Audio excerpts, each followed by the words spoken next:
Amen. It's going to be a good month. I sought the Lord for the nations and government, and I heard three things. Saudi Arabia, it's a day of reckoning. Your mountain of industry is coming down. Cuba, freedom within your borders. And America, it's time for your great awakening. Saudi Arabia, it's your day of reckoning. It's time for you to give an account. Your industry is truly falling. You have thought that you cornered the market regarding oil. You use that as your mammon. You use that as your God. But you never turned yourself over to me. This is a time that you will see me reckoning your house. You will see me reckoning your government. You didn't take time out to search me and seek after the things of me. So you put your focus on the oil, you put it on other and not in other industries, and because of that, you'll begin to fold. Your oil is dropping, and it will continue to drop. What you have put your trust in will no longer be your asset, but it will now be your liability. The thing that you thought will bring you riches will now bring you sorrow. The oil will now be like sand in a barrel. It will have no worth, no value to it. And the things that you thought you were putting your hands to, and the corruption and manipulation that you did behind the scenes in regards to arms deals and weaponry and the wars that you've started, you now have to give an account for the souls. I say to you this day, Isaiah 10:3, what will you do on the day of reckoning when disaster comes from afar? To whom will you run for help? Where will you leave your riches? Saudi Arabia, your day of reckoning has come. Cuba, your freedom within your borders. We will begin to see within the next months or so that the freedom within the borders of Cuba will begin to expand. The government is not as united as you would think that it would be, and you'll begin to see the corruption and the demise of the communistic government that's going forth in Cuba. Within the next 24 months, you will begin to see a rise of the one that I have truly called the true successor to Castro. He will have a heart as Joseph, and he will also have come in the spirit of Elijah, restoring my people and my land back to me. There will be political and religious freedoms within that nation like never before. Economic development will occur, as well as economic opportunities will come forth for the people in Cuba. It will be no longer about the state, but it will be about the people. The people will be the ones who will begin to see the opportunities availed to them in Cuba.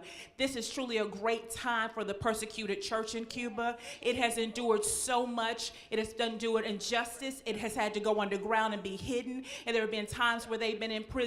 But the time and the shifting is now. My underground church can now come out. This is the day that they've trusted. This is the day they've been searching for. And now they can worship me in the beauty of holiness. There will be such a revival coming out of Cuba. There will be an evangelistic effort coming out of Cuba because of the prayers that have gone forth on behalf of my persecuted church. Cuba, this is a time and a great time of freedom being in your gates. My glory will cover the nation of Cuba like the waters cover the sea. Amen. And then there's a great awakening for the United States. My people, why do you cry? My people, why are you afraid? My people, why do you run?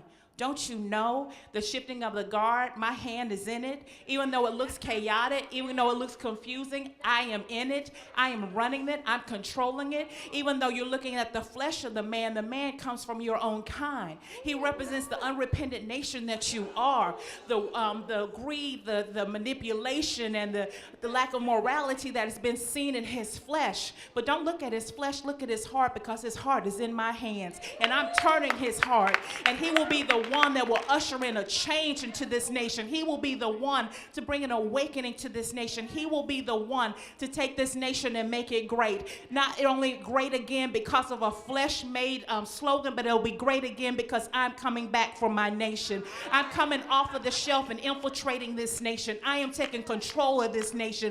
You are my people, and I will be your God. You have said that in God we trust on your money. You have said under God in your Pledge of Allegiance, and even the way you were founded was upon my word. It's time now for you to know the God that you trust. It's time for you to know the God that you're under. And more importantly, it's time for you to live according to my biblical standards. There will be a cleansing and a washing of this nation, but you will arise and be a great and wonderful nation, the nation that I have called and ordained for you to be. Don't be sad. Get on your knees, seek my face, and as you do, you'll begin to see the shift and change that will take place in the next 4 years through this nation. This is the one that I've called. This is the one and I've established, and it's a great day for the United States of America. Amen. Amen. Let's stand and make some declarations.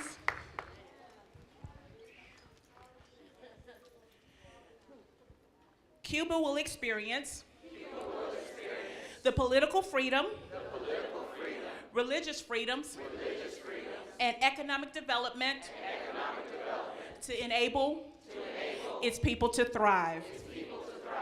The United States will put our trust in God and become united in love, peace, and righteousness.